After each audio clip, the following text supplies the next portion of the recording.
Un jour, un prisonnier très étrange fut amené à la prison. Il était si énorme que le chariot qui le transportait semblait s'écraser sous son poids. C'était un homme gigantesque. À côté de lui, même le directeur de la prison paraissait minuscule. Le fils de l'officier qui l'accompagnait criait sans arrêt. « Il ne restera pas longtemps parmi vous. Il va bientôt mourir. » Le chef des gardiens, Paul, le fit taire et avertit tout le monde.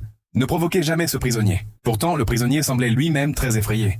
Il demanda timidement à Paul. « Est-ce que vous laissez les lumières allumées la nuit? Parce que j'ai parfois peur du noir. » Puis il tendit sa gigantesque main pour lui serrer la main. Paul trouva cela très étrange.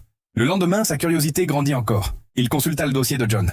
Selon les documents, il avait été condamné à mort pour le meurtre de 2 petites filles. En réalité, les 2 filles d'un fermier avaient disparu. John avait été retrouvé en train de pleurer en tenant leur corps dans ses bras. Comme il était noir et que le racisme était très présent à cette époque, il fut immédiatement considéré comme coupable sans véritable enquête. La police l'arrêta et il fut rapidement condamné à la peine de mort. Mais Paul doutait de cette décision. Malgré tout, il n'était qu'un gardien. Son travail consistait simplement à surveiller les prisonniers. Quelques jours plus tard, un autre détenu extrêmement dangereux arriva à la prison. Son visage avait l'air complètement fou. Les gardiens ne le prirent pas au sérieux. Le grand prisonnier avertit Paul. « Vous devriez faire attention à lui. » Mais personne ne l'écouta. Soudain, le détenu devint violent.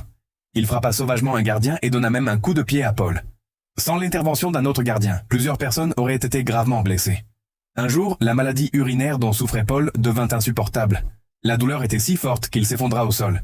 Cela faisait longtemps qu'il souffrait de cette infection et chaque passage aux toilettes était un véritable supplice. Le grand prisonnier demanda alors à voir Paul. Malgré la douleur, Paul accepta.